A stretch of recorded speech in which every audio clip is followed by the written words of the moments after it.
Them's Fighting Herds is an interesting fighting game, as the roster consists of ungulates and follows an art style similar to My Little Ponies. Still, there is more to the game than meets the eye. Underneath the cute and cuddly designs lie mechanics that fighting game fans can enjoy, with a control scheme that new players can get into. Join me today as we analyze the foundations of Them's Fighting Herds as a game, and determine if these foundations provide a solid experience even in the game's early access state.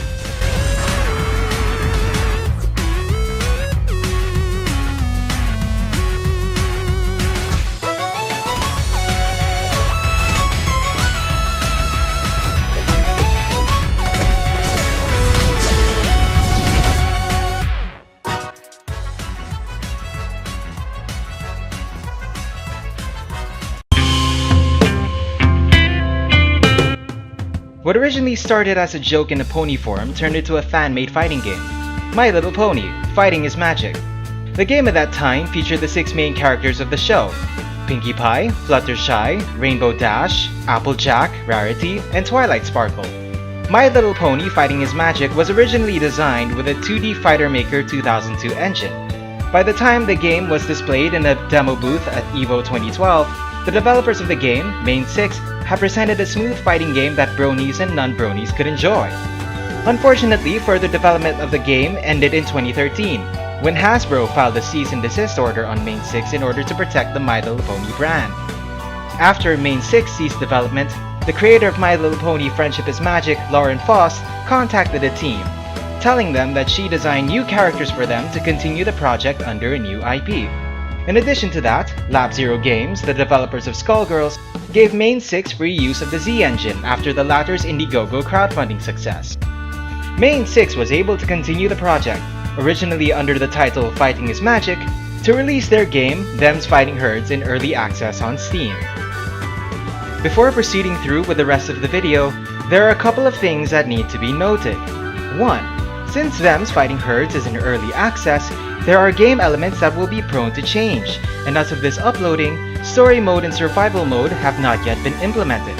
There will also be changes to the game's AI, which I will be mentioning later in this video, as it is a very interesting topic to cover. 2. Speaking of single player, this impressions video will only be focusing on the single player aspect of the game. As of this upload, my internet is not in a desirable state for any online multiplayer. When my internet situation improves, I'll be sure to do an impressions video on the multiplayer aspect in the game as well, for there's also much to be covered in that aspect in regards to the game's most used online mode, Pixel Lobby, as well as the game's use of the GGPO netcode for its matches. Now that that's out of the way, let's start off by talking about the game's aesthetics.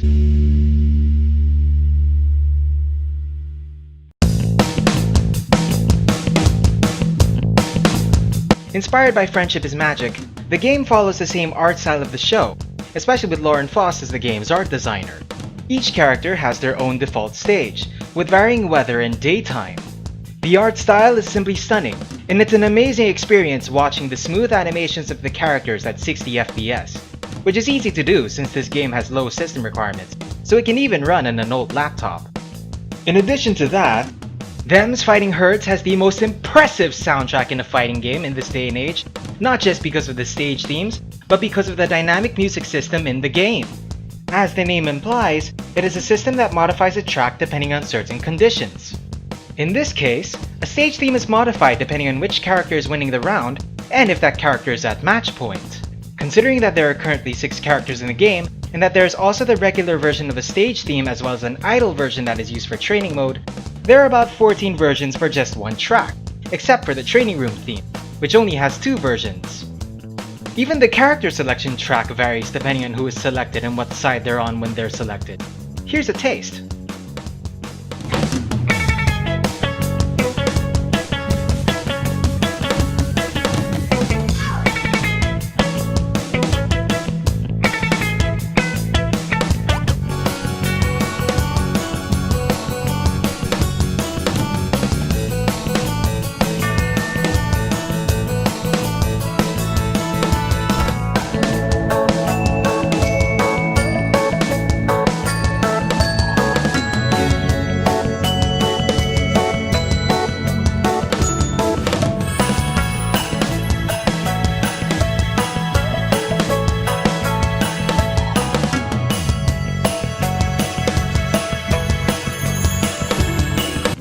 Each variation of these tracks are always character specific, which add to the immersion of the game as they can indicate who is winning the match.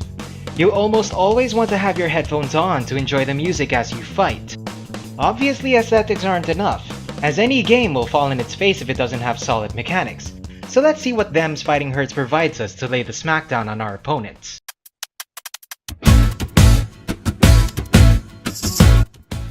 Despite the cutesy cartoon designs, the game has a simple control scheme that allows players to go in depth with the characters they're playing if they choose to. The game has 4 attack buttons: A for light attack, B for medium attack, C for heavy attack, and D for the magic button. Magic abilities vary from character to character.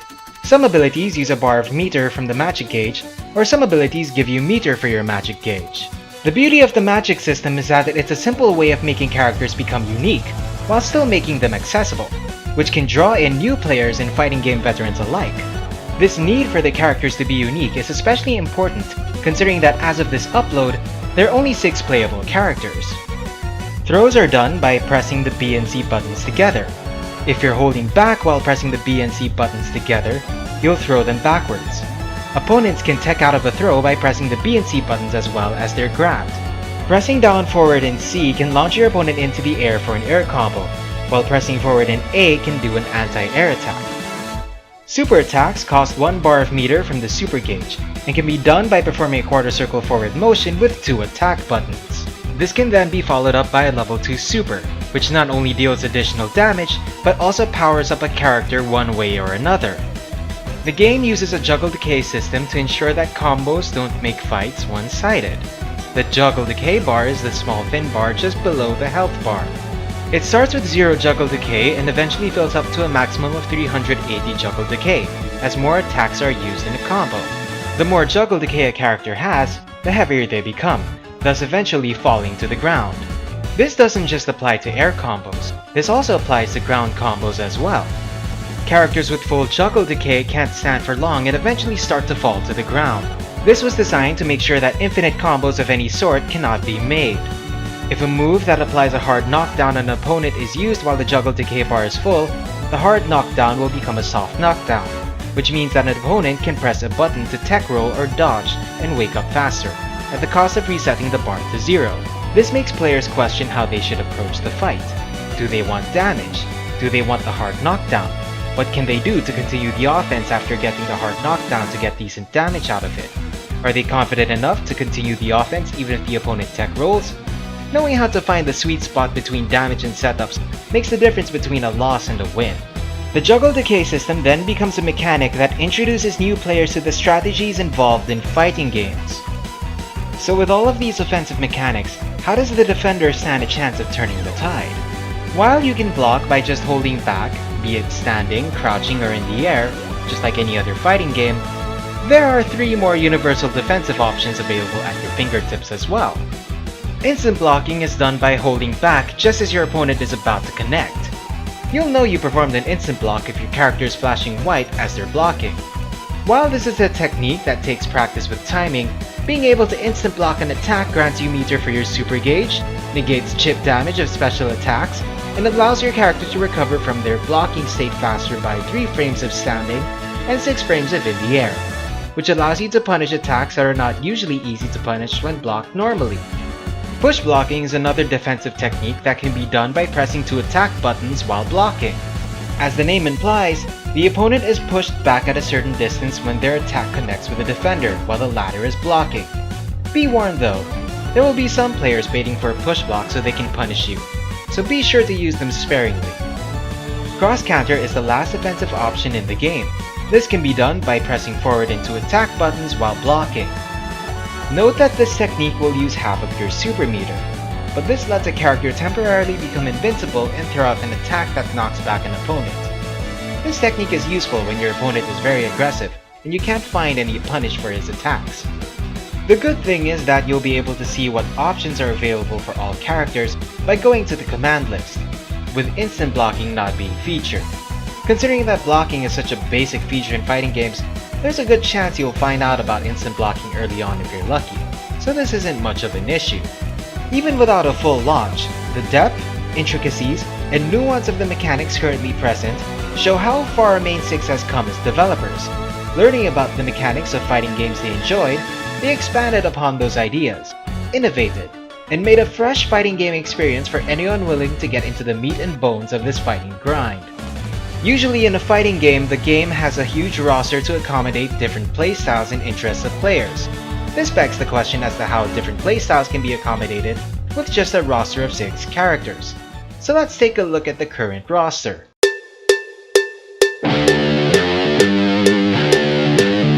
Like I said, only 6 characters are available as of this moment. Arizona is an all-around heavy-hitting cow. She can use her lasso to catch enemies and get a free hit from them while they're stunned. Catching enemies with her lasso will give her a magic bar, which she can use to activate the magic version of her special attacks. When Arizona uses her level 2 super, she keeps her opponents high in the air, and halves the current amount of juggle decay they have, enabling her to extend the combo for more damage and setups. Palm is a timid sheep who fights alongside her dogs. She can summon different dogs in the middle of the fight, and can control them to attack whenever she wants them. Knowing how to control her dogs will allow you to maximize the damage and push the offensive. Palm's level 2 super allows her to summon an extra big dog, which are infamous for having armored attacks and high damage. Paprika is a goofy alpaca that throws random objects at her opponent. Food that she throws can be eaten if a character is standing on it and uses her A attack to eat them, which can grant either health or super meter depending on what was thrown. She's the only charged character in the game as of this moment, meaning that in order to use some of her special attacks, you have to hold back for a short while and then press forward in an attack button. Paprika can throw out the picnic basket with her level 2 super, which can give different boosts to anyone who picks it up. Oleander is a unicorn that uses dark magic to fight. She's mostly a mid-range fighter as she needs to read her spellbook in order to gain magic meter, which she needs to use some of her special attacks. Learning how to space properly your attacks and ending your combos with book reading will be key to victory in your fights. Oleander can finish her super by summoning Fred, a demon whom she can control with a magic button and directional inputs for different attacks. Tianhuo is a Longma warrior who rushes down on her opponents to give them a fast-paced beatdown. She can fly and cancel the animations of her attacks with flying. Maximizing her damage output means relying on flying and cancelling her special attacks with flight. Tianhuo knocks her opponents up in the air with her level 2 super, and powers herself up. With this power-up, she can use her firecracker attacks more often, dash in the air more, and change the properties of some of her special attacks. Velvet is a posh reindeer who uses ice magic to play keep away. By holding forward or back with the magic button, she can either keep her opponents at bay or pull them towards her respectively. Velvet can follow up her super attack with another attack that not only gives her 3 bars of magic, but also slows down opponents, making her zoning even deadlier than before. Overall, each character has a different playstyle to accommodate the interests of players, as well as having their own mechanics to learn and master. The level 2 supers spice up matches as they are designed to improve upon characters based on their playstyle. Of course, you'll need practice playing with these characters to stand a chance of winning, which is where this game's training mode comes in.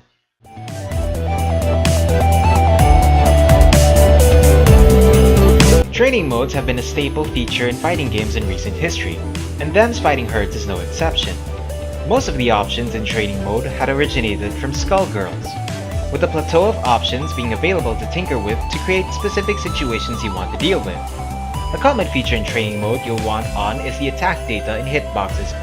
Depending on how you set the attack data, you can not only see how your moves affect the juggle decay bar and show how much damage you deal, but you can also see the frame data of your attacks as well. With hitboxes, you'll properly see the range of your attacks and what the hurt box of both characters look like, giving a better idea of the utility of your repertoire. Speaking of hurt boxes, fighting game enthusiasts will notice that the overall hurt box design of the characters are horizontal, unlike most fighting games where the overall hurt box design of the characters are vertical.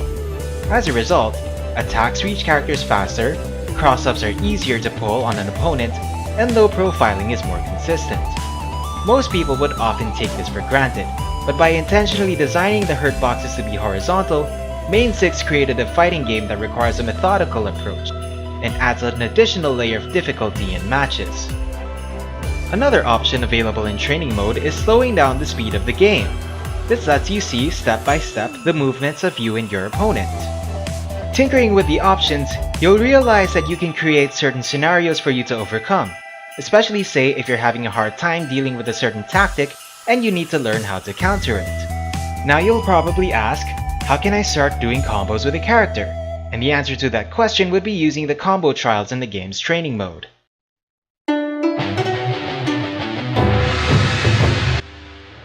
Combo trials are placed as an option in training mode. Whether you fail or succeed in performing the combo, the game resets itself into the position in where you have to start the combo. This is because the game shows two types of percentages about the trials that you're doing. The chance you'll succeed in doing the combo, and the chance you'll fail at a certain part of the combo. These are nifty bits of information as it shows how consistent your execution is with that character. If you want, you can reset the counter in the midst of training, but it's still good to have as it can ultimately show how much you've developed as a player when using that character. By default, each character has several beginner trials that show the commands of their special attacks, intermediate trials that show the basic combo structure of a character, and master trials that teach far more advanced combos. This is all well and nice, but what if you feel like these combos aren't enough? As most combo trials in fighting games often provide combos that, while teach you certain mechanics about your character, end up dealing lackluster damage. Then you make your own combo trials. You can record a combo that you made. When you're satisfied with that combo, the game will temporarily save the trial the moment you stop recording it. Once recorded, you can make a quick save of that trial. One of the neat things about these combo trials is that they're open source, so you can just go to the combo folder, rename the file as you please, and share the file on any platform that offers file sharing. It also means that you can download a trial file, save it in the combo folder, and practice that combo in the game. This is probably the first fighting game that makes full use of the PC's file accessibility. Now, training mode will probably not be for everyone, and people will want to eventually jump right into the action. This is where target mode and arcade mode come in.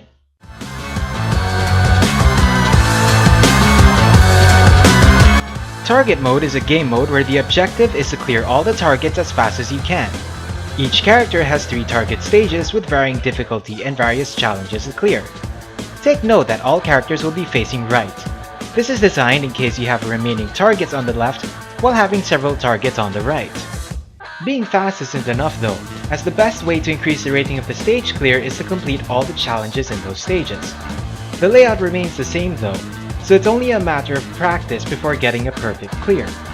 With target mode out of the way, let's look at arcade mode, because it's a fighting game after all, and you want to commit egregious bodily assault until you beat an opponent out cold. Arcade mode is straightforward. You choose a character and fight all the 6 characters one at a time in a best of X matches, where X is the number of rounds set in the options menu, usually 3 by default. After that, the final match in arcade mode consists of a gauntlet match where you fight one of the 4 predators at a time. You normally don't recover health after beating a predator, and you have to continue fighting the next predator with your remaining health. But if you fight a predator, and both of you knock each other out, you'll gain full health and continue fighting the next predator. If you lose and you retry, you have to start again from the beginning of that gauntlet. Sadly, there are no endings or scoreboard results in arcade mode as of this upload, and once you beat it, you're brought back to the main menu. Beating arcade mode in the hardest difficulty is not an achievement bragged about in fighting games, given that most arcade modes in fighting games are pretty easy, and it's possible to clear arcade mode by spamming a move, even in the hardest difficulty. This is not the case here though, as the AI is no pushover. As a matter of fact, it will chew you up, spit you out, and stomp you repeatedly like nobody's business in arcade mode.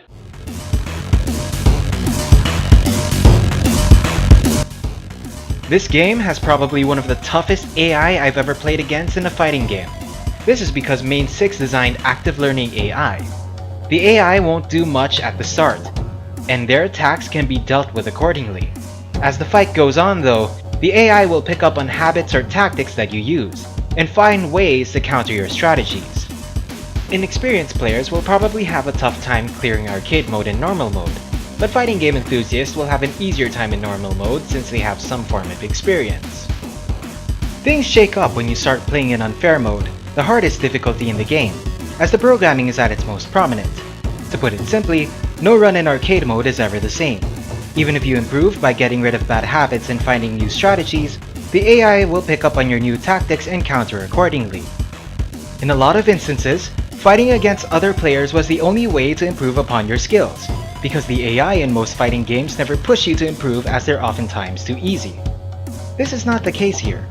Computer opponents can and will push you out of your comfort zone, which is necessary for anyone to step up their game. You will be eaten alive, repeatedly kicked to the curb. The salt levels in your system will rise to the point you will be diagnosed with hypernatremia.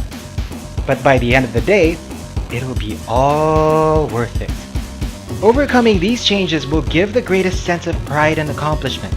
Knowing that you pulled off combos and strategies on enemies in an actual match shows how much you've improved. These improvements aren't saved in a memory file, they're saved in your brain. These are the results of pushing yourself more than you thought was possible. This is the joy of playing competitive games like fighting games. As fighting game fans, Main 6 knew what makes a player improve. And though there is more balancing to be done, the core design of their AI is a huge step in the right direction. Yeah, nation to nation, unto this day from the start of creation. So there you have it. Them's Fighting Herds is an amazing fighter even with its cutesy art style. The fighting game mechanics are well thought out. The soundtrack of the game is fun to listen to. The training mode is incredibly robust. Target mode is a fun puzzle-like game mode, and the AI is tough enough to provide a fun challenge in arcade mode. Them's Fighting Herds is a diamond in the rough, and is an amazing steal for the price of $14.99, which can be lowered if you already have a copy of Skullgirls. I'm sorry again that I can't focus much on the multiplayer aspects of Them's Fighting Herds. My internet at the moment is too terrible to try out the features of online multiplayer properly, but I hope the points that I've provided show what I think about the game and what makes the game good. I'll try to do a video on the multiplayer features when I get better internet. If you want to learn more about the game, you can head over to the unofficial Them's Fighting Herds Discord server. There, you can learn more about the character you want to play in terms of combos and matchups. And the devs of Main 6 are even active in the server as well. A link to the server will be provided in the description below. This game shows a lot of promise. Main 6 has a vision for this game, and they'll push through with it. Hopefully more people will see how good this game is, with the player base picking up in turn. Till then, I'll bid you adieu.